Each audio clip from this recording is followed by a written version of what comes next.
Muchos de los canarios y canarias, especialmente los menores de 40 años, se habrán preguntado por qué y para qué los premios Canarias. El por qué hay que ponerlo en relación con cómo nace esta comunidad autónoma. Nuestro Estatuto de Autonomía de agosto de 1982 permitió la elección de un parlamento por el voto de todos los canarios. Se constituyó el 30 de mayo de 1983 y a partir de entonces hubo que poner en marcha la construcción de este territorio de 8 islas como comunidad autónoma. Canarias en su historia política vivió muchísimos siglos de centralismo político radical que a comienzos del siglo XX se trató de mitigar con la creación de los cabildos insulares, creyendo que resolviendo desde estas instituciones nuevas los problemas de cada isla, se resolvía el problema de Canarias. Si a eso le sumamos el pleito llamado insular entre las dos burguesías de las capitales, Santa Cruz de Tenerife y Las Palmas de Gran Canaria, tenemos el telón de fondo de ese ambiente hostil, desconfiado, con que se pone en marcha la Comunidad Autónoma de Canarias. Entonces había que crear un sentimiento de Canarias unida. Nosotros en el primer gobierno tuvimos que crear un eslogan de que Canarias era posible, que reflejaba ese sentimiento de desconfianza y, por el contrario, de necesidad de fortalecer la unidad. Y la unidad de Canarias solo es posible fortaleciendo la institución regional, que es su propio Parlamento y el gobierno que de él emana. Hubo también necesidad de crear e incentivar lo que la imaginación, lo que la razón de los canarios a lo largo de su historia han aportado a la convivencia, al diálogo, a la tolerancia, al mestizaje que nos caracterizan.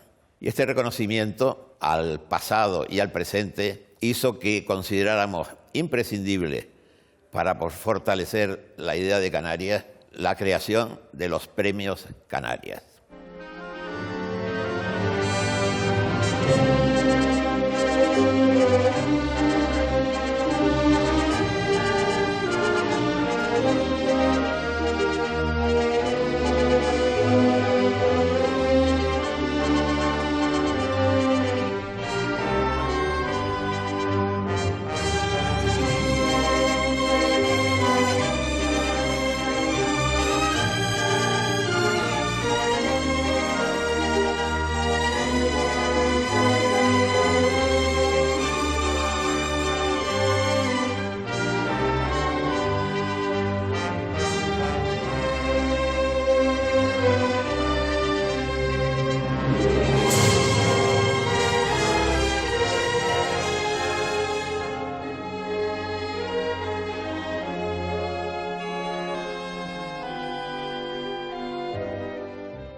Este recorrido por la historia de los premios Canarias a lo largo de sus 35 años de trayectoria se plantea a través de las voces de sus protagonistas. Los premiados y premiadas en las distintas modalidades nos acercan a su mundo y nos revelan el significado de este reconocimiento en su tierra a una labor comprometida y continuada, desinteresada y referencial.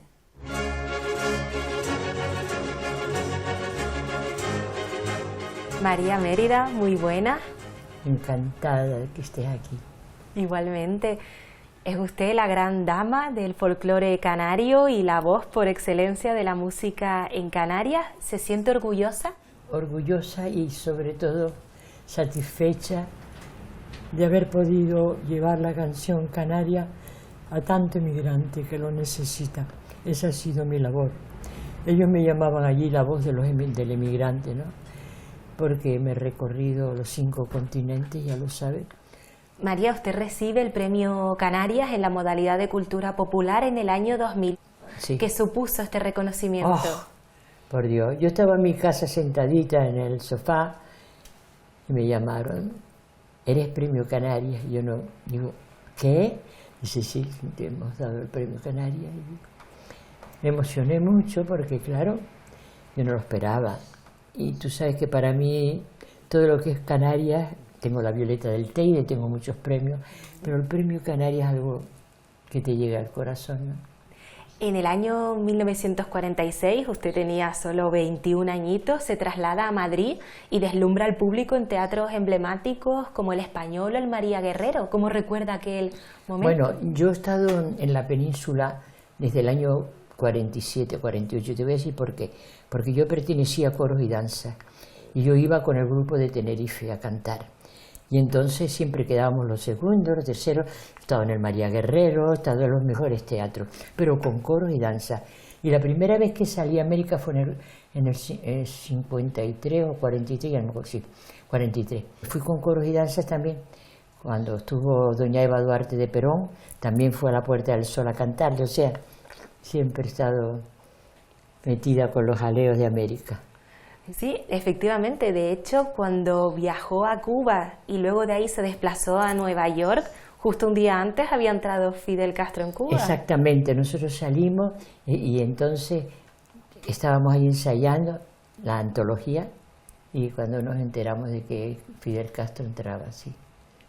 El New York Times dijo que usted era una de las 4 mejores voces de todo el mundo. No, mejores voces no. Mejores voces que yo, hay 20.000. Porque la Calas tenía una voz, porque cómo me voy a comparar yo. No, pero la voz mía es que es muy difícil porque soy, bajo muchísimo, soy contralto dramática y esas voces son muy difíciles y por eso ya me escribieron como la 4ª voz de contralto dramática, no la mejor del mundo, por Dios. No, eso lo quiero aclarar mucho porque en mi vida si hay algo es la sinceridad. ¿Es cierto, María, que en esos recorridos que ha hecho, bueno, creo que ha actuado en más de 300 escenarios de todo el mundo? 300 escenarios, pero no yo, la compañía de Tamayo. Ajá. En esas giras musicales, alguna vez ha contado que se encontraba a muchísimos canarios diseminados por todo el mundo. Muchísimo. Y que la reconocían, además. Muchísimo. Mira, en Australia me pasó una cosa tan bonita. Estábamos trabajando y de repente salimos y había una niña con el traje de Tenerife vestida que me esperaba. Y eso para los canarios es algo tremendo, ¿no? Porque he estado en París, he estado en toda Europa. Y me he recorrido toda Europa, Alemania, Rusia, toda. Y he estado en los 5 continentes, he estado en China 2 veces, en Japón. Japón me la conozco también muy bien, porque no íbamos a un sitio solo, íbamos a varios con la compañía. Y en China estuve con Plácido Domingo, tuvimos 15 días, 10.000 espectadores diarios en China. Fue la televisión china a contratar a Plácido Domingo, porque tú verás, y de todo el conjunto que había allí, que había de Sevilla, de Andalucía, de Aragón, de todos los sitios, porque nosotros llevábamos partes de todos los sitios en la antología, escogieron el canario. La vieron 160 millones de chinos. Estaba en el hogar canario de montones de sitios, sobre todo en Venezuela, en Cuba. Tenemos que estar orgullosos porque nosotros hemos portado mucho a América también. Y aunque haya dado la vuelta al mundo con su voz, siempre ha vuelto a las islas. ¿Por qué elige siempre volver a sus islas tan queridas? Mira, yo viví 4 años en Alemania. Allí formé un grupo también canario, porque yo la nostalgia me mataba. Me enfermé y cogimos los 4 trapitos que habíamos llevado y nos vinimos para acá. La nostalgia. Yo, mi tierra es algo superior. He vivido 52 años en Madrid, pero he venido mucho siempre. Para Gran Canaria viví casi 10 años, en La Puntilla. Tengo unos recuerdos maravillosos de todas las islas. Lanzarote la quiero montones, todas. La Gomera, mi marido era gomero. Te sigo contando y no termino. Mis islas las adoro a todas. Y luego también usted las ha dado a conocer a través de su folclore. Siempre ha dicho que se siente más cómoda cantando folías y malagueñas. ¿Cuáles son las canciones más representativas? No es que me sienta más cómoda, es que las siento más. Uno debe de cantar lo que de verdad siente.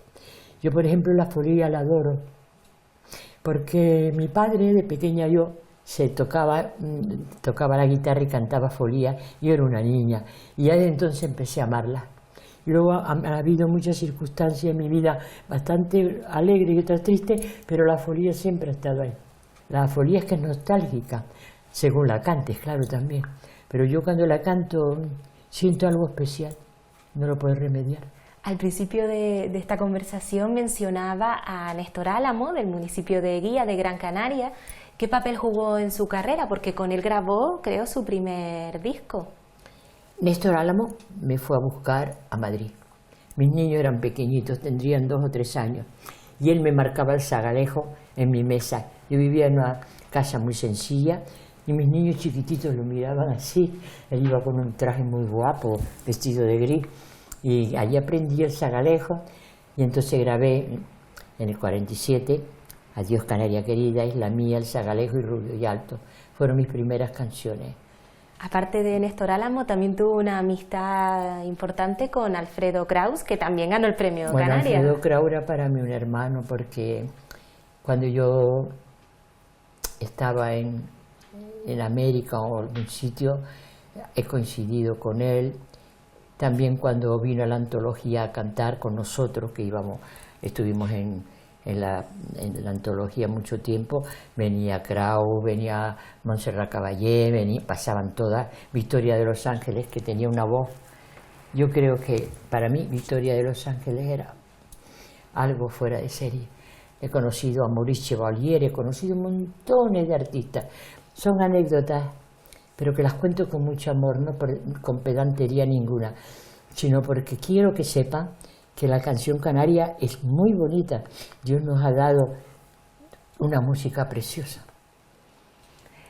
María, aparte de cantar, ¿también le gusta escribir sus canciones? Pues yo le hago muchas letras, tanto es así que me han dado un premio de no sé qué de poeta, porque yo mis letras, al principio de los discos, las letras eran mías. Y yo hice el Garoé, que la música y la letra es mía. He hecho muchas canciones que a mi piano despacito, luego se las llevaba al maestro para que me las pusiera y entonces me las traducía, y he hecho bastante. Al principio he hecho una La Gomera, otra Tenerife, canciones muy antiguas, muy antiguas. Por último, María, ¿todavía sigue cantando cuando puede, aunque sea cuando nadie escucha? Bueno, ahora estoy un poquito retirada, pero la voz está. Hay cosas en la vida que vienen de repente y tienes que cortar un poquito, ¿no? Y entonces pues ahora canto, pero con cuidado, porque quiero todavía, si Dios me da unos años, aunque ya te sabes que voy a cumplir 96, nunca me he quitado mis años, porque yo creo que es un orgullo, ¿sabes? El tenerlos, y si los llevas bien, pues es darle gracias a Dios.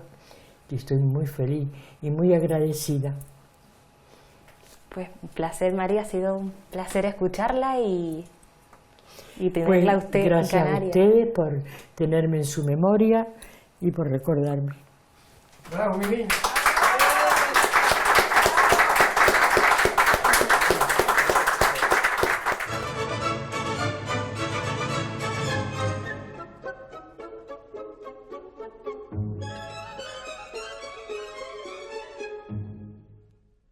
Buenos días, Pepe Naranjo. Buenos días.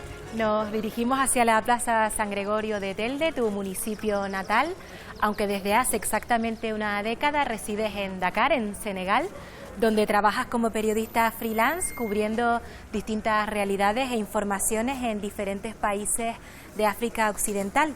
¿Cómo describes esta década de periodismo en el continente vecino? Bueno, pues muy intensa, llena de muchas cosas, ¿no? La mayoría buenas, afortunadamente. Ha sido un viajazo, ¿no? Un viajazo personal, un viajazo profesional, por una veintena de países y por situaciones de todo tipo, ¿no? Ha sido un desafío para mí, ¿no? Pero estoy muy contento. Yo creo que he aprendido muchísimo, sigo aprendiendo, y es lo que me estimula, ¿no?, también a seguir allí. Y espero poder estar muchos años más, ¿no? En el año 2016 recibes el Premio Canarias de Comunicación que concede el Gobierno de Canarias en reconocimiento a tu labor periodística. ¿Qué supone esta distinción en tu carrera? Bueno, pues fue una gran alegría, ¿no? A mí me cogió muy de sorpresa, ¿no? Y pensé mucho, sobre todo, en toda la gente que ha estado también detrás, ¿no? Para que yo llegara hasta ahí, ha habido familia, el apoyo familiar absolutamente indispensable, amigos, compañeros y compañeras de profesión, que han sumado mucho, ¿no?, para eso. Y luego que se premie una labor hecha desde África en Canarias, creo que también habla muy bien de la vocación que Canarias debe tener como un lugar de intercambio y de conocimiento del continente africano. ¿En qué medida es también un reconocimiento a la importancia de narrar África desde una mirada no estereotipada o reduccionista o paternalista en los medios de comunicación? Es muy complicado porque hay muchas ideas fijas, hay mucho estereotipo sobre África, ¿no? Entonces, romper esa especie de idea que tenemos instalada en el cerebro, ¿no?, de esa África doliente y sufriente, víctima de todos los males, es complicado. Yo trabajo sobre todo para El País, que es un gran medio de comunicación, en donde a veces cuesta, ¿no?, trasladar una imagen un poco diferente del continente africano. Para mí es un reto diario, ¿no?, el de contar también, trasladar una imagen más ajustada a la realidad, porque ni siquiera se trata de contar una África en positivo, sino de contar la verdadera África, ¿no?, la África real, de la gente, de los hombres y mujeres que la construyen día a día, ¿no? Y ahí hay muchas historias bonitas. Muchas veces nos quedamos con lo negativo porque es lo más espectacular. No pasa solo con África, pasa también con otros lugares del mundo, ¿no? En tu discurso del Premio Canarias hacías un llamamiento general a elegir entre ser puente o valla de África y a superar esa arquitectura del miedo que construye muros a nuestro alrededor. ¿Este discurso de alguna manera se resignifica en este contexto actual marcado por la crisis migratoria en Canarias? Sí, es un poco lo que tenía en la cabeza, y de hecho las migraciones fue lo que despertó mi curiosidad por África, ¿no? El hecho de ver llegar hasta nuestra tierra, ¿no?, hasta nuestras costas, a gente que vienen pues porque quieren un futuro mejor, ¿no?, y tienen ese, entiendo yo, ese derecho absolutamente lícito, ¿no?, de creer en una vida mejor. Yo estoy convencido de que Canarias tiene que jugar un papel mucho más activo en la construcción de esos puentes, ¿no?, porque geográficamente estamos en donde estamos y Canarias no se va a mover de donde está, ¿no? Somos el territorio español más próximo al África subsahariana, ¿no?, y el territorio europeo, ¿no? Estamos enclavados en un lugar en el que nos toca elegir si queremos ser un lugar de rechazo, como desgraciadamente en los últimos meses hemos visto estas imágenes tan lamentables del muelle de Arguineguín, o de cómo estamos forzando a gente que tiene un proyecto migratorio, que quiere continuar su viaje rumbo a España, rumbo a Europa, y los obligamos a quedarse aquí sin posibilidad de trabajar y de buscarse la vida. Me parece que eso nos convierte más en frontera que en puente, más en muro que en puente. Y mi idea de Canarias, mi sueño de Canarias, es que seamos un territorio de conocimiento, de intercambio, de abrazos, y no de esas imágenes tan tristes, ¿no?, que hemos visto en los últimos meses. Colaboras con muchísimos medios de comunicación en España. ¿Te preocupa el escenario de precariedad que hay ahora en el oficio? Sin duda, ¿no? Es algo que he conocido en mis propias carnes y que he tenido que sufrir y que buscarme la vida hasta el infinito, ¿no?, para poder hacer mi oficio, ¿no? Nosotros contribuimos de manera decisiva a construir esas imágenes sobre la realidad, ¿no? Y si se hacen desde la precariedad, al final no lo harás con la calidad adecuada, no estarás haciendo un trabajo que permita a la gente tomar decisiones, porque yo creo que esa es la clave del periodismo. Nosotros tenemos que informar para que luego la gente tome decisiones, para que luego la gente se construya sus imágenes del mundo, pero nosotros somos parte de ese engranaje. Si lo hacemos desde la precariedad, y en el continente africano veo a muchos compañeros sufriendo de esa precariedad, como yo mismo la sufrí, creo que hacemos un flaco favor a la democracia y a la construcción de un mundo mejor, ¿no? Con todo, Pepe, ¿te quedan muchos años en África para seguir contándonos historias? Yo espero que sí, mientras el cuerpo aguante y tenga la energía y la salud para hacerlo, espero que sí. Somos muchos los que estamos en ese camino, ¿no? No soy yo solo. Pero si de alguna manera puedo contribuir, yo seguiré haciéndolo durante el tiempo que pueda, ¿no?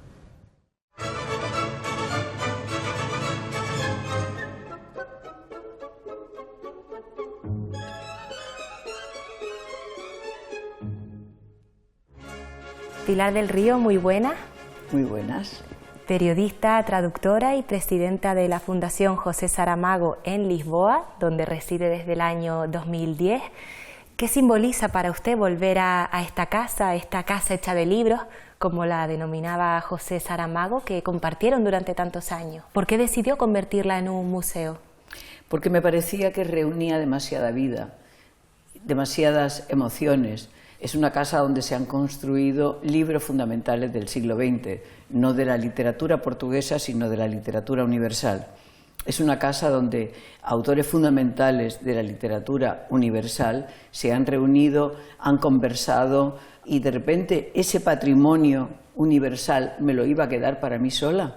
Me parecía un acto de egoísmo que ningún ser humano se debe de permitir. Entonces me arriesgué a compartir y abrí la casa para compartirla. Y tengo que decir que muchas personas han venido desde entonces y han sentido de alguna manera que esa casa, hecha de libros, como acabas de decir, está habitada por muchas sensibilidades. ¿Cuál es la historia de ese olivo precioso que preside la entrada a la casa? El olivo para José Saramago era... bueno, para José Saramago no, está considerado el árbol de la sabiduría y a él le gustaban mucho los olivos. Procede de una tierra de olivos. Cuando descubrió los olivos de Andalucía se quedó fascinado, ir por Jaén, por ejemplo, por mares y mares de olivos. Entonces él sintió que Lanzarote, que tenía todo, que tenía el principio del mundo y la historia de nuestro planeta Tierra escrito en las piedras y en los paisajes, le estaba faltando algo, le faltaba un olivo. Y entonces nos vinimos con el olivo, es portugués, lo trajimos en el avión, alucinaron las azafatas cuando nos vieron con un olivo y no se atrevían a decir que no lo podíamos traer, pero dijimos, vamos a ser prudentes, lo ponemos en las piernas y en fin. Y ese olivo chiquitito, procedente del Alentejo portugués, está aquí ahora dando sombra a la biblioteca José Saramago. En alguna ocasión José Saramago le comentó a su editor: podrán quitarme lo que quieran, pero no me podrán quitar el aire de Lanzarote. ¿Cómo era el día a día de ambos en esta isla, donde además, como bien comentaba antes, se pergeñaron grandes obras como Todos los nombres o Ensayo sobre la ceguera, entre otras? Fíjate que escribía anoche precisamente sobre el aire de Lanzarote. Es curioso que para muchas personas es como una maldición, y sin embargo el aire de Lanzarote es algo que acaricia, que envuelve, que mueve las nubes y tal vez mueva también las ideas. ¿Y cómo era la vida, el día a día del Premio Canarias José Saramago?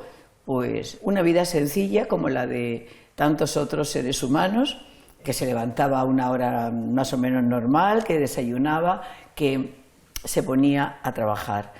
Él decía que se sentaba en la mesa con la misma actitud con la que un carpintero se pondría ante el trabajo de hacer una silla, o un campesino a sembrar la tierra, con la idea de que fuera productivo lo que estaba haciendo. Entonces, con esa impresión de estar haciendo algo que fuera productivo para otros, que fuera útil para otros, con esa sensación se sentaba a la mesa. Escribía varias horas por la mañana, luego descansaba a mediodía un poco y por la tarde retomaba el trabajo. Aquí escribió una serie de novelas. Nunca escribía más de 2 páginas por día, pero construyó con esas 2 páginas al día un universo que se sostiene por sí solo. En estos tiempos también de crisis hemos vuelto mucho a Ensayo sobre la ceguera, primera novela que escribe precisamente Saramago en Lanzarote en el año 1995, y donde narra esa epidemia de ceguera blanca, donde decía aquello de que somos ciegos que viendo no ven. ¿En qué medida esa capacidad de observación de Saramago se anticipaba también a realidades que quizá no supimos ver? Es que era muy evidente. El día a día a la mayor parte de las personas nos impiden ver un poco más allá, pero para eso efectivamente están los intelectuales y los sabios, que son capaces de adelantar y decir, ¿qué estamos haciendo con nuestro planeta? Si no vemos, podemos provocar el caos. Y perdón, pero en Lanzarote tenemos un ejemplo. Lanzarote reserva de la biosfera, porque hubo un grupo de personas con César Manrique a la cabeza que dijo, basta, vamos a respetar el medio ambiente. Lanzarote es un modelo. José Saramago también gana el Premio Nobel de Literatura en el año 1998, lo que le convirtió además en el primer y hasta ahora único autor de lengua portuguesa en hacerse con el galardón de la Academia Sueca. Usted lo supo 24 horas antes de que se hiciese oficial. Me interesa saber cómo pudo retener ese secreto y también cómo les cambió a grandes rasgos la recepción de este premio. ¿Cómo lo llevé? Hay una canción por ahí que se llama Malamente. Bueno, pues eso, malamente. Como saber una noticia y haber prometido que no lo vas a decir. Intenté ser sutil y no pude, y no fui percibida. No quería que José Saramago pasara la misma noche de ansiedad y de intranquilidad que pasé yo, sabiendo que se iba a producir una noticia muy importante, que para Portugal iba a ser un acontecimiento, que se iba a vivir como una gran noticia que le iba a afectar a los ciudadanos, y sabía que iba a ser muy fuerte. Cuando a las 12 pusimos la radio y oímos la noticia, media hora antes ya habían llamado oficialmente de la Academia. Pero pongamos que todavía pudiera ser una broma.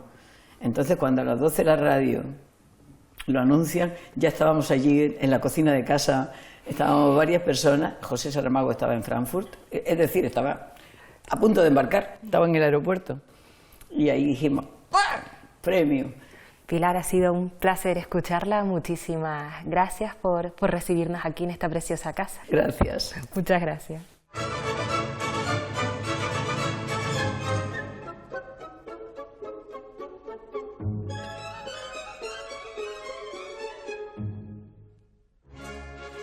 Fernando León Boissier, muy buenas. Muy buenas. Es usted uno de los regatistas canarios más laureados en todo el mundo, con 4 participaciones en los Juegos Olímpicos y una medalla de oro que consigue en Atlanta en 1996. Su carrera deportiva ha estado plagada de satisfacciones, pero imagino que también de muchos sacrificios. ¿Cuál es su balance? Por los resultados, el balance es muy positivo. Por las experiencias vividas, todavía más positivo. Ha sido muy enriquecedor toda esa etapa olímpica la que tuve la oportunidad de vivir, pero es verdad que significa que hay que sacrificar muchas cosas, ¿no? Entre ellos la familia, entre ellos los amigos, tu ciudad, tu isla, pero bueno, después uno vuelve con la satisfacción de haber podido vivir esa experiencia y además haber sido tan positiva como fue en mi caso. Mencionaba antes su triunfo en Atlanta en 1996, pero justo un año después el Gobierno de Canarias le concede el Premio Canarias en la modalidad de deporte. ¿Qué supone también este reconocimiento en su tierra natal? Pues el mayor de los reconocimientos, ¿verdad? Porque recibir un Premio Canarias yo creo que sí tiene una importancia no solamente a nivel institucional, sino a nivel deportivo como deportista que en ese año concretamente, que también hubieron otros deportistas que consiguieron buenos triunfos, pero en ese, especialmente el mío fue el mejor. Y es el reconocimiento, pues, en mi caso lo viví como un reconocimiento a toda la carrera deportiva olímpica que estaba viviendo y que los resultados y bueno, y todo lo que se ha vivido, pues, fueron muy buenos. Esta modalidad de los Premios Canarias ha reconocido la vela en numerosas ocasiones, desde el Premio Canarias a los hermanos Doreste en 1991 y 1993, y luego en el plano de las instituciones al Real Club Náutico de Gran Canaria y al Real Club Náutico de Tenerife en los años 2003 y 2012 respectivamente. ¿Diría que este deporte náutico goza del reconocimiento que merece en Canarias? Yo creo que sí. La verdad es que han sido reconocimientos merecidos, no solamente por el esfuerzo, por la apertura, por llevar el nombre de Canarias a muchos puntos del mundo, ¿no?, sino que además por los resultados y por donde nos colocamos como deportistas. En este caso también el Real Club Náutico de Gran Canaria está colocado como uno de los clubes del mundo en cualquier deporte, en todos los deportes, no solamente en el de vela, con mayor número de triunfos y de éxitos de sus deportistas.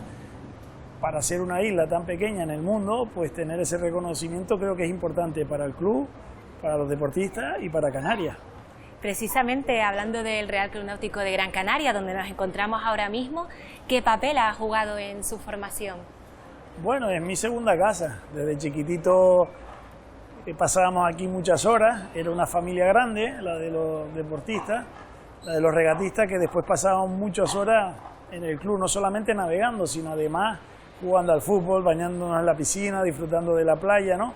Con lo cual representa, vamos, la casa donde nos vio nacer como deportistas.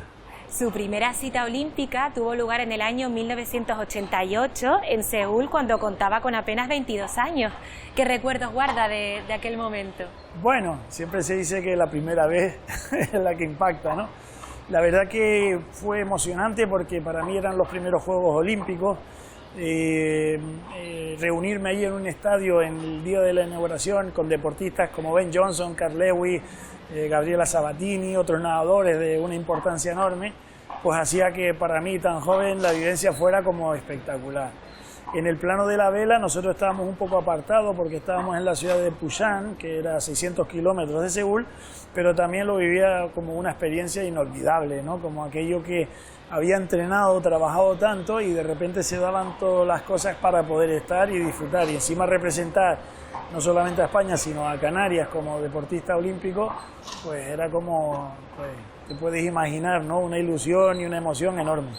Además de regatista, es usted psicólogo. ¿Cuál es la importancia de la psicología en el deporte? Pues importante. Es un complemento para un deportista que puede ayudar a conseguir grandes cosas, ¿no? Entre otras cosas, a centrarte en lo importante, a diferenciar muchas cosas que cuando tienes una presión interna, porque el deportista no solamente tiene una presión externa, sino la propia, que es la que nos ayuda un poquito a avanzar, pero a veces la presión puede más con lo que hay que hacer. Y en esos casos la psicología, estoy seguro, convencido de que ayuda. Sí, además en el caso de este deporte en concreto, ¿alguna vez ha expresado que las diferencias en vela son mínimas y que cualquier error se paga caro? ¿Cuáles han sido los aprendizajes que has traído usted de este deporte? Bueno, yo creo que no solo en vela, sino en el deporte en general. El detalle final es el que cuenta. Yo creo que puedo decirlo ahora, después de años, que yo cuando gané la medalla quizás no era el mejor, pero creo que estuve en todos los momentos el mejor situado. Y yo creo que el detalle era ser regular con todas las condiciones. Esos pequeños detalles fueron los que me hicieron conseguir el resultado. Pero a veces el deportista no es el mejor y gana, y otras veces el deportista es el mejor y pierde. Entonces, los detalles finales creo que son lo importante para estar en el momento oportuno y conseguir lo que uno se ha propuesto. ¿Ha dado buenos regatistas Canarias? Muy bueno. Yo creo que el palmarés, ese muro del Real Club Náutico de Gran Canaria, con todo el palmarés que tiene, habla por sí solo. Y ya no solamente hablo de Gran Canaria y de este club, sino de también Lanzarote, que han dado también buenos deportistas y grandes regatistas. Por último, Fernando, ¿qué opina también de la nueva generación de regatistas en Canarias actualmente? Bueno, yo creo que pertenecemos a un club y a una situación geográfica que favorece mucho la cantera, ¿no? Yo creo que siempre, ahora viendo a los niños que están saliendo del Optimis y que pueden tener posibilidades en otras clases, creo que todavía tenemos cancha como para tener grandes ilusiones en el futuro como regatistas, ¿no? A mí me queda la espina todavía clavada de que ser el último medallista en el año 96, ya han pasado muchos años. Ahora tenemos la oportunidad con Patricia Cantero, a ver si tiene la suerte, que ha ganado recientemente el Campeonato del Mundo, pueda ser medalla de oro. Yo espero que sí y ya haya una medalla de oro más reciente. Esperemos que sí. Espero Muchísimas que sí. Gracias, Fernando. A ustedes. Este recorrido documental nace como un homenaje al conjunto de los Premios Canarias, a los que están, a los que ya no están y en cuyo legado nos seguimos mirando, y a los que seguirán escribiendo en el futuro la historia del archipiélago a través de los valores de su esfuerzo, su trabajo y su compromiso, que conforman el orgullo de nuestro patrimonio, que es finalmente el patrimonio de toda nuestra ciudadanía, como lo son los versos en la orilla de Manuel Padorno, la impronta artística de César Manrique en Lanzarote, las pinturas abstractas de Lola Massieu, las partituras de Lothar Siemens o el imaginario plástico de Baudilio Miró Mainou en homenaje a Canarias como tierra de acogida. La Sociedad Filarmónica de Las Palmas surge precisamente en ese afán de cubrir los vacíos que una administración centralista tenía en Canarias en materia cultural. Surge en el gabinete literario, precisamente en 1845, y a la vez aparecerán instituciones similares con un presidente que fueron las Reales Sociedades económicas de amigos del país, tanto en la Laguna de Tenerife como en Las Palmas de Gran Canaria, asimismo en Santa Cruz de la Palma. Pero la Sociedad Filarmónica contribuirá a desarrollar todas las posibilidades que en el arte musical existía en nuestras islas. La llegada de algunos compositores del continente, la tradición de nuestra capilla de la Catedral de Las Palmas de Gran Canaria, todo eso fue fomentado, fue desarrollado e hizo que se aprovecharan las circunstancias del paso por nuestros puertos de las grandes compañías de ópera que iban desde Italia al Teatro Colón de Buenos Aires en Argentina. De manera que esa Sociedad Filarmónica durante esos 175 años ha aportado y ha servido también de germen para grandes cantantes, para grandes intérpretes, como hemos tenido Canarias en estas últimas décadas y seguimos afortunadamente teniendo.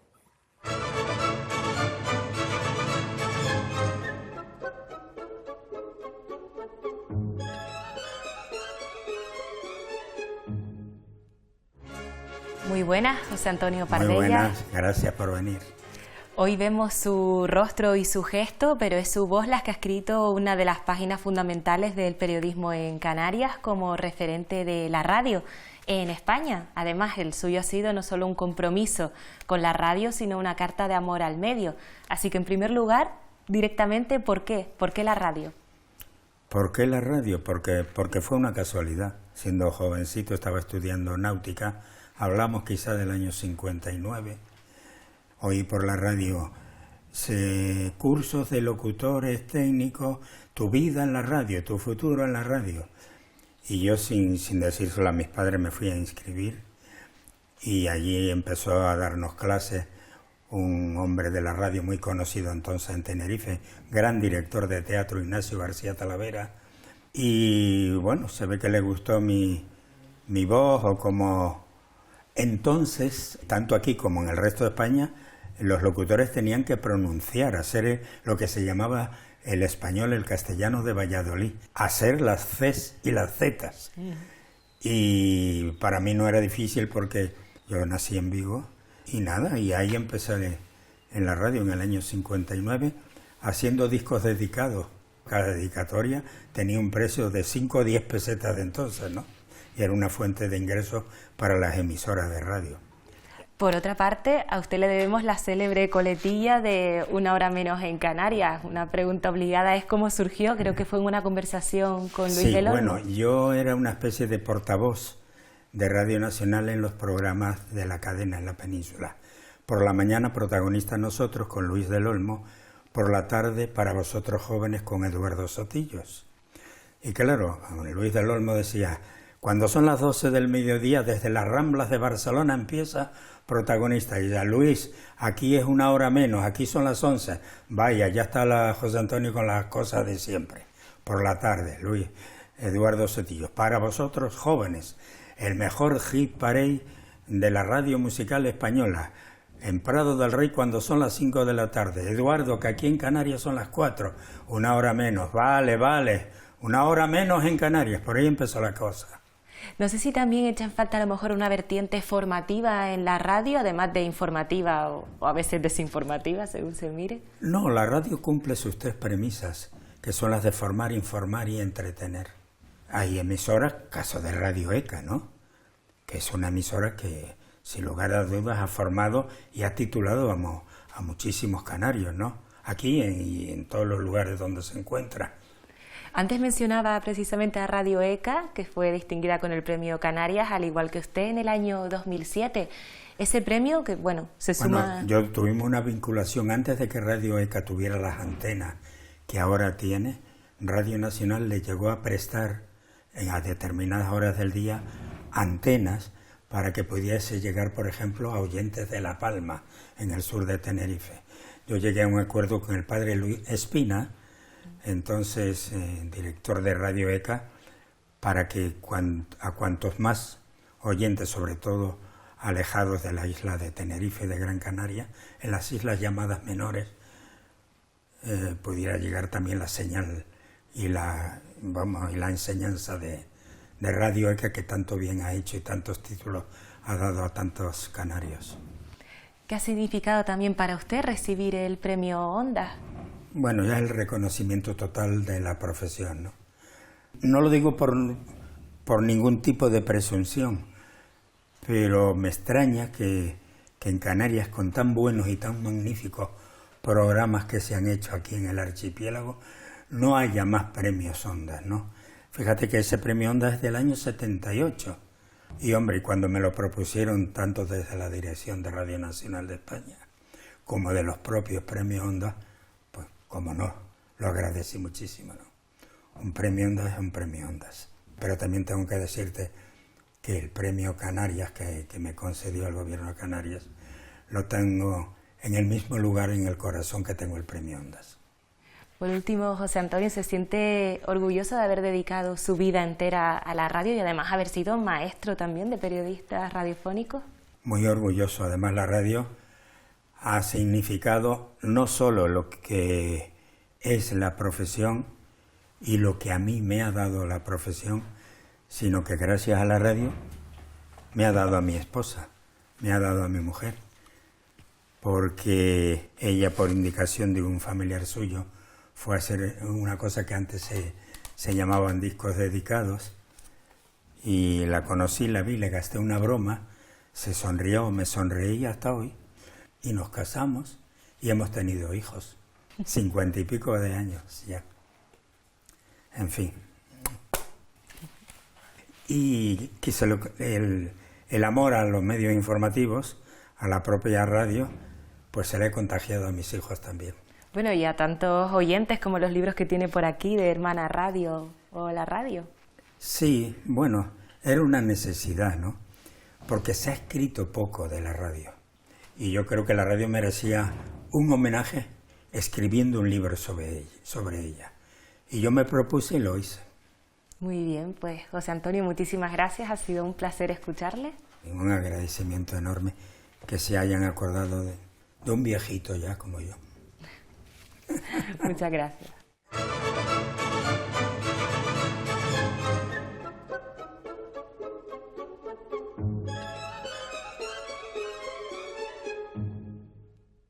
Fernando Álamo, nos encontramos en su estudio situado en la calle Juan Rejón, en el barrio de La Isleta, en Las Palmas de Gran Canaria, su ciudad de adopción, donde sus largas horas de dedicación solitaria a la pintura durante más de 40 años de trayectoria han cristalizado, entre otras distinciones, en el Premio Canarias de Bellas Artes e Interpretación en el año 2014. ¿Sigue viva a día de hoy esa búsqueda de una obra que le defina, en la que se reconozca, que le conecte con el otro? Sin duda. Realmente llevo todos estos años intentando buscarme a mí mismo, que en el fondo es la profesión del artista, y hacer, no el cuadro perfecto, pues no se trata de eso, pero sí el cuadro inacabado que siempre está tarde o temprano intentando realizar para que de alguna forma te defina lo mejor posible. El jurado del Premio Canarias valoró en su fallo su amplitud de registro, su intensidad poética y la eficacia de su lenguaje. Sin embargo, usted, más que de versatilidad, siempre ha preferido hablar de un aprendizaje continuo. Yo lo digo un poco de broma, pero en el fondo es cierto. Cuando elegí esta profesión fue para no aburrirme. Cuando yo le dije a mi padre o a mis padres que decidía estudiar Bellas Artes, yo tendría en ese momento, no sé, alrededor de 16, 17 años, un poco pusieron el grito en el cielo. Era el final del franquismo realmente. De hecho, hay una exposición que yo hago en el año 72 en los sótanos del Castillo de Paso Alto, en Santa Cruz.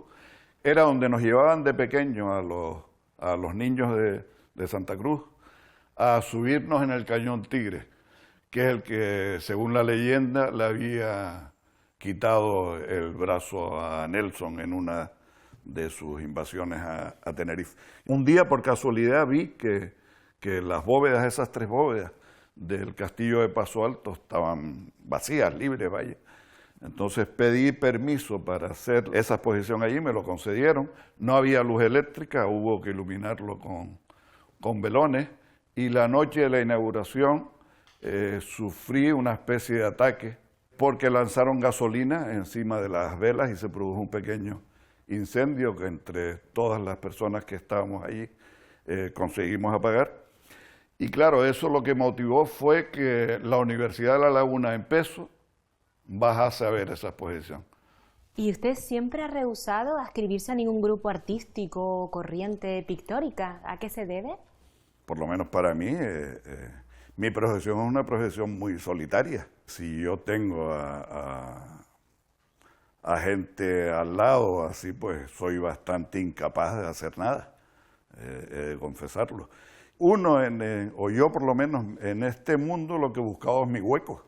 Si yo lo que quería hacer oír era mi voz, no la de nadie más.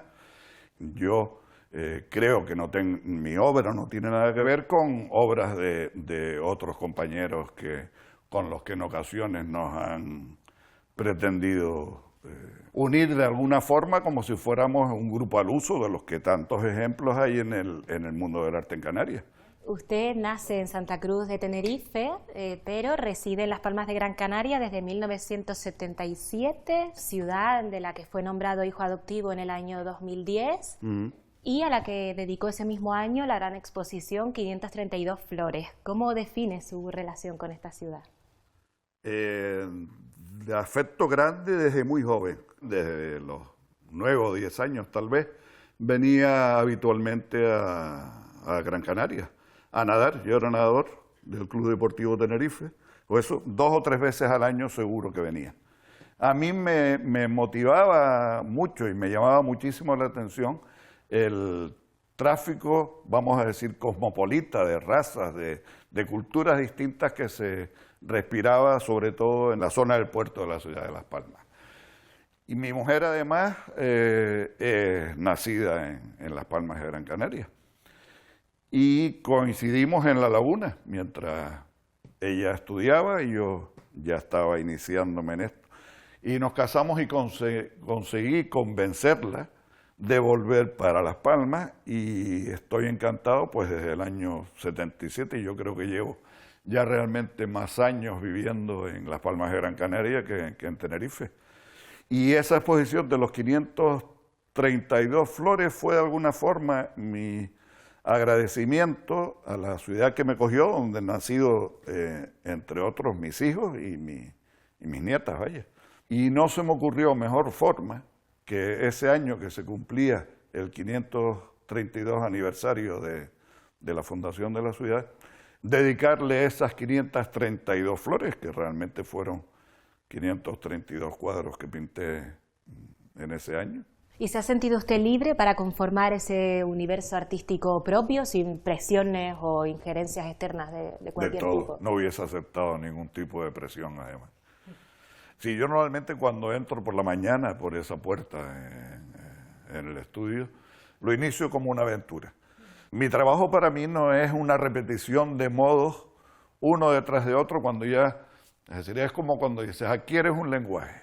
¿El lenguaje realmente qué es? Es repetir continuamente las mismas pautas de las mismas formas para hacer lo mismo. Eso a mí no me interesa.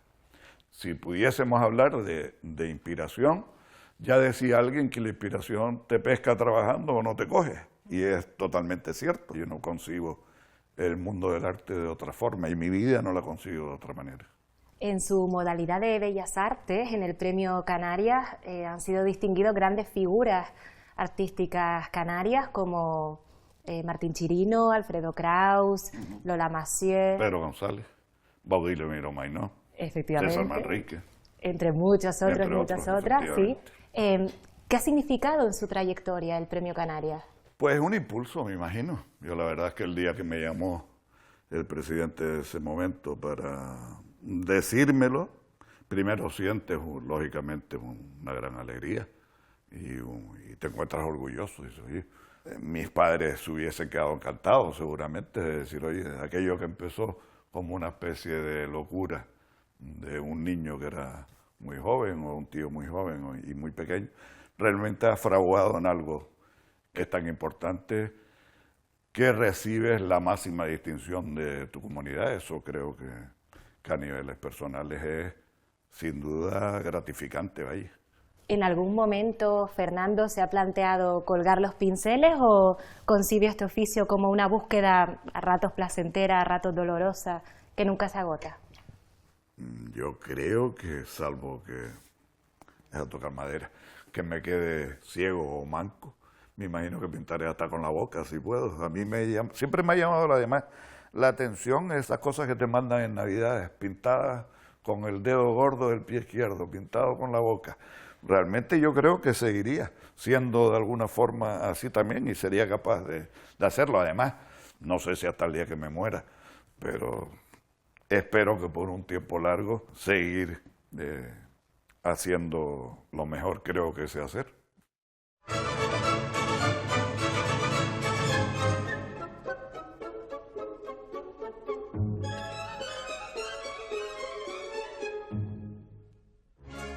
Muy buenas, Martín Rivero.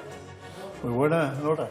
Atesora usted una de las trayectorias periodísticas más sólidas y versátiles en Canarias, que junto con su hermano Carmelo Rivero fue distinguida con el Premio Canarias en la modalidad de comunicación. ¿Qué supuso entonces este reconocimiento del Gobierno de Canarias a ambos? Pues mira, la verdad que primero que nada una gran alegría, ¿no? Tuvimos que, de alguna manera, superar hasta los reproches de algunos que decían que jóvenes para recibir el Premio Canarias de Comunicación, ¿no?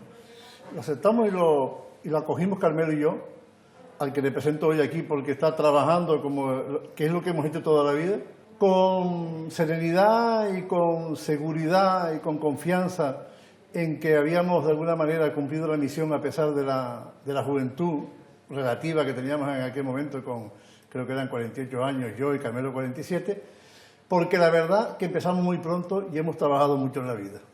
Efectivamente, los periodistas siempre estamos al otro lado de la cámara, pero como le hemos preguntado a otros premios Canarias, como Lourdes Santana o Pepe Naranjo, ¿diría que la inclusión de la modalidad de comunicación en los premios Canarias es también una forma de reconocimiento a la relevancia social del periodismo? Sí, yo creo que es de justicia que existiera un premio de comunicación. El periodista cumple una labor social tremenda, es el testigo de lo que ocurre. Y yo creo que el periodismo es una ciencia también, una ciencia que se merece el reconocimiento de la sociedad, porque además juega un papel muy importante contribuyendo a facilitar elementos de juicio a la sociedad, para que cada uno de los ciudadanos cree su propia opinión. Y yo creo que eso es suficiente como para merecer la categoría de un premio. En su discurso del Premio Canarias hablaba de que en sus comienzos en el periodismo el mundo era de papel y que lo único virtual era la radio. ¿Cómo recuerda hoy esos comienzos con todos los cambios sucesivos que ha habido en el oficio desde entonces? Pues tú imagínate, yo la imagen que recuerdo ahora mismo, si nos remontamos a esos orígenes analógicos, por definirlo de alguna manera, pues mira, me acuerdo de Carmelo y de mí por las mañanas, muy temprano, en una máquina de escribir de cinta para escribir la columna diaria de Aquí la Universidad. Y recuerdo siempre eso de levantarnos temprano, levantarnos porque nos íbamos a trabajar a la caja de ahorro, levantarnos a lo mejor a las 6 de la mañana para escribir la columna y dejarla en el periódico a la tarde, por debajo de la puerta, cuando íbamos camino del trabajo, porque no había otra forma de hacerse llegar, no había email, no había internet. Y bueno, eso lo recuerdo efectivamente como otra forma de lo que fue el periodismo de la linotipia. Me acuerdo todavía de grandes maestros de la linotipia que montaban con plomo la página del periódico a una velocidad inverosímil para luego tirar el periódico. A mí me parece que está todavía cercano y todavía percibo el recuerdo del olor a plomo del periodismo. Alguna vez, tanto usted como su hermano han dicho que la librería La Prensa, que creo que regentaba su tío, fue una de sus mayores escuelas, al igual que los periódicos locales, el vespertino La Tarde o Diario de Avisos. ¿Cuál debería ser la formación de un periodista o, en su caso, cuál fue su mejor formación como periodista? Yo creo que cada uno tiene su formación, ¿no? Tiene su biografía. Tuvimos la suerte, caímos de pie, Carmelo y yo, creo que teníamos actitudes y predisposición para el periodismo y tuvimos la suerte de caer, pues claro, en la casa de mi tío Paco, que no tenía hijos. Mi tío Paco era hijo de Francisco Martínez Viera, que fue alcalde masón y que fue cofundador del periódico La Tarde. Entonces, tú imagínate ya el ADN y los genes, ¿no? Y a la librería de La Prensa íbamos, Carmelo y yo, casi todos los días. Era un foco, la librería de La Prensa, de intelectuales. Allí conocimos a mucha gente, Domingo Pérez Mení, Pepe Arocena. Vivíamos en medio, siendo niños, en medio de ese mundo y del periodismo. Y encima mi tío Paco, todos los domingos, se ponía a escribir artículos delante de nosotros. Entonces, todo eso se nos fue quedando grabado. Incluso les llevó a emprender cuando en el año 1989 fundan la Gaceta de Canarias, cuando parecía que se abría un horizonte de mayor pluralidad informativa en las islas. Sí, fue muy duro, estaban los dos periódicos consolidados ya. Fue una iniciativa de accionariado popular, fue muy curiosa. Fue una corta experiencia para nosotros, estuvimos escasamente 6 o 8 meses de directores, pero quizás lo más duro fue el previo. O sea, estuvimos ejerciendo la dirección poco tiempo, pero lo más duro fue montar el periódico. Fue muy duro, creo que éramos muy jóvenes para el ocupar aquel puesto de director, pero bueno, a Carmelo le ha servido mucho, porque ahora es director de Diario de Aviso, lleva 5 años de director y haciéndolo muy bien. Yo creo que aquello fue una escuela para él tremenda, ¿no? No sé si también desde una convicción de que la cultura sigue siendo una asignatura pendiente en Canarias, como también manifestó en su discurso del Premio Canarias en 2004. El tiempo vuela muy rápido. Ahora mismo la percepción que tenemos de la cultura es muy diferente. Ahora mismo la percepción que hay es de un sector productivo, un sector capaz de crear riqueza, un sector totalmente implementado en la economía, en la industria. En 2004, hace 17 años, estábamos en pañales en cultura y teníamos todavía que decir, allí en el estrado, hicimos una defensa encendida, haciendo referencia a los valores históricos, mitológicos, a la importancia de Canarias como plataforma de encuentro y como plataforma de multiculturalidad, que ya era hora de que maduráramos, fuéramos mayores y apostáramos por la cultura, que es uno de los, creo yo, uno de los referentes que definen mejor cuál es el grado de madurez y el grado de evolución y la importancia de una sociedad. Muy bien, pues muchísimas gracias, Martín. Un placer escucharles. A ti.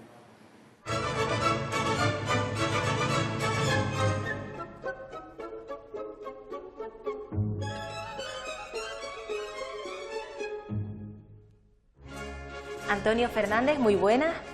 Hola. Catedrático, veterinario y uno de los expertos más reconocidos internacionalmente en sanidad y patología animal, sobre todo por sus investigaciones sobre la salud de los cetáceos. ¿Por qué decide en primer lugar consagrar su vida a investigar en este ámbito? Pues primero estudié en Córdoba, veterinaria, para ser veterinario, que básicamente no es más que un especialista en la salud y en el bienestar de los animales. Dentro de la salud hay unos instrumentos que son unos instrumentos diagnósticos, y ahí alguien me enseñó que la patología, o sea, la anatomía patológica, servía para diagnosticar el qué, el cómo y el por qué mueren los animales. Y eso me fascinó. Me especialicé en patología y estuve como profesor en la Universidad de Córdoba, en la Universidad de Santiago de Compostela, luego estuve especializándome en Alemania, luego también estuve en Estados Unidos, y al final pues surgió la posibilidad de volver a una facultad en un archipiélago y en una isla, y ahí empezamos a mirar que donde más animales hay es en el mar, son los animales marinos, ¿no? Y me tocó la labor de ser decano y planteé, si nos encargamos de la sanidad y del bienestar de los animales, ¿por qué no de la sanidad y del bienestar de los animales marinos? Y en particular, Canarias está rodeada de cetáceos, y en el momento que los cetáceos pues varan, la gente pregunta, si varan vivos, ¿cómo no los salvamos? Si varan muertos, ¿por qué han muerto? Y ahí entra pues la pregunta en la que nosotros somos especialistas. Nos encontramos ahora en la Facultad de Veterinaria de la Universidad de Las Palmas de Gran Canaria, pero que en sus inicios estaba en el barrio capitalino de Zárate y estuvo usted muy presente en esos comienzos. ¿Cómo fueron y cómo ha sido el salto cualitativo y cuantitativo? Fíjate tú cómo tocas los inicios, ¿no? Y además son inicios emocionantes, inicios en los que no mucha gente creía en el grado de veterinaria o la licenciatura de veterinaria en una facultad de una isla.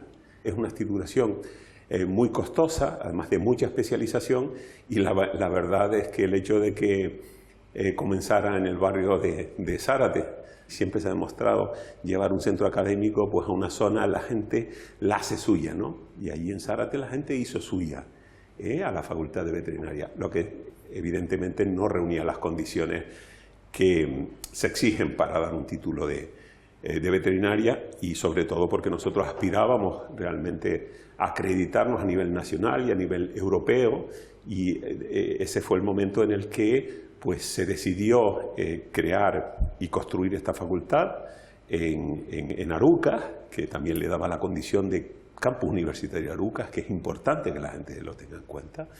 Y aquí pues nos hemos ido desarrollando con las distintas especialidades para crear pues un veterinario, un especialista cuyas competencias profesionales sean la salud y el bienestar de los animales, pero en el siglo XXI.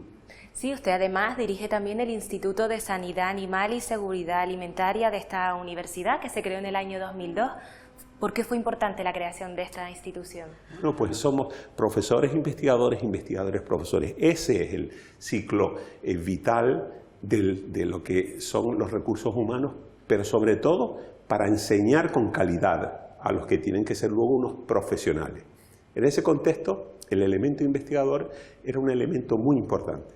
Y lo que hicimos fue pues, reunir distintos grupos, distintas líneas. Ya la parte de los cetáceos era una, pero tenemos más líneas de seguridad alimentaria. Tenemos, por ejemplo, el control de la ciguatera. Tenemos, por ejemplo, la creación de vacunas, el tema de la calidad de la leche. O sea, al fin y al cabo, intentando responder a problemas del entorno, tanto agrario como también marino. Y ahí, con esa idea y con la idea que hoy, pues, cada vez es más real, de lo que se llama una sola salud. Nosotros creamos el instituto con las vacas locas. ¿Recordáis que las vacas locas al final no era más que queríamos darle de comer a unos rumiantes? Le estábamos dando proteínas animales y al final lo que estamos intentando es crear un rumiante, pasarlo a un carnívoro. Al final aparecieron la enfermedad de las vacas locas. Bueno, pues esa relación entre lo que es la salud humana, la salud animal y particularmente la salud ambiental, porque es un todo. Hoy sabemos que si causamos un problema ambiental vamos a tener que causar un problema en la fauna, vamos a poder causar un problema en el humano. Y particularmente los veterinarios son los encargados de lo que se llama una salud pública. O sea, que hay una relación clara entre el animal, los alimentos de origen animal y el humano. Precisamente este instituto además ha obtenido un reconocimiento internacional al incorporarse a la Organización Mundial de Sanidad Animal, donde creo que entonces, cuando fue nombrado en 2019, solamente lo integraban medio centenar de entidades de unos 23 países. ¿Qué supuso este nombramiento? Bueno, pues la verdad es que sobre la base de la especialidad, que nos ha ayudado mucho a hacer una facultad de las que realmente es una referencia en la sanidad de los animales marinos, pues la Organización Mundial de la Sanidad Animal entendió que en ese contexto de la relación entre salud ambiental, salud animal y salud humana, se necesita conocer perfectamente también la fauna silvestre y también la fauna silvestre marina. Y cuando fueron a ver quiénes estaban aportando científicamente más valor a eso, tenían más conocimiento, detectaron que la Facultad de Veterinaria de la Universidad de Las Palmas, precisamente con otra organización italiana, hicimos lo que se llama un joint center, un centro conjunto. El Ministerio de Agricultura español nos apoyó, el Ministerio italiano apoyó y nos nombraron centro colaborador, básicamente es el referente en la sanidad de los mamíferos marinos, dentro de los cuales se encuentran nuestros queridos cetáceos. Antonio, usted recibe el Premio Canarias a la investigación en el año 2008, lo que además le convierte en el premiado más joven de la historia de estos galardones, porque entonces contaba con 48 años. ¿Supuso un espaldarazo a su carrera? En cualquier caso, lo importante era pues recibir el premio pues, bueno, al trabajo que se había hecho y sobre todo lo que más ilusión me hacía, al trabajo que todavía quería hacer y que queda por hacer, ¿no? Para mí lo que sí supuso eso fue un premio a las ciencias veterinarias, ¿no? Que eso sí es raro, porque por ejemplo tenemos muchos químicos premiados, tenemos biólogos premiados, tenemos físicos premiados, pero veterinarios en concreto, o sea, es el único, o sea, y yo hice mío el ser representante un poco de todos esos veterinarios, que por otra parte también ellos pues me lo quisieron agradecer, nombrándome pues bueno, miembro de honor en el Colegio de Veterinarios de Tenerife o presidente de honor del Colegio de Veterinarios de Gran Canaria o de Las Palmas, porque eso es por provincia. En cualquier caso, creo que a mí lo que me supuso es un empujón a lo que queremos ser como veterinarios, para los veterinarios que queremos formar de nuevo en la salud y en el bienestar de los animales. Muy bien, pues Antonio, ha sido un placer hablar con usted, muchísimas gracias. Bueno, pues nada, cuidemos el medio ambiente para poder cuidar mejor también a los animales y a los humanos, porque al fin y al cabo estamos todos conectados. Detrás de cada premio respira una historia, una vida, y es allí donde pondremos el foco para seguir los pasos que han dejado su impronta. Por ello, este documental no es solo un homenaje, sino también un agradecimiento a todas aquellas personas y entidades que entonces y ahora, con la belleza y trascendencia de su trabajo, sitúan a Canarias cada día en un lugar mejor. Conviene recordar para el inmediato futuro que los premios Canarias no pueden quedar paralizados en conceptos más o menos tradicionales de lo que se entiende por investigación, de lo que se entiende por comunicación o de lo que se entiende por bellas artes, porque hay actividades que están hoy en los grandes museos de Europa, como museos de artes decorativas, donde está la moda, donde están las joyas, donde está la arquitectura en sus distintas manifestaciones, que tenemos escenógrafos, que tenemos especialistas que han sido nominados a los premios Oscar o a los premios Goya, y la sociedad que propone a los tribunales candidatos tenga en cuenta este enriquecimiento y esta evolución, porque la pintura, por ejemplo, ha pasado a ceder mucho a la videomontaje, a la teatralidad, a las performances, y en definitiva esa evolución no se ha reflejado en el reconocimiento de grandes canarios que tenemos haciendo y practicando en lugares destacados esas nuevas expresiones artísticas o de investigación. De manera que espabilense, diríamos, todas las instituciones, que cuando llegue el momento en el mes de diciembre de proponer candidatos, aquí no es el que gobierna el que con su dedo mágico premia a nadie. Aquí son propuestas que vienen de la sociedad a través de las instituciones, y esos tribunales objetivamente determinan luego a quién proponen como premios Canarias, al presidente del momento. Así que vivan las posibilidades de reconocer a tantos otros que están todavía esperando en que los premios Canarias le lleguen a ellos.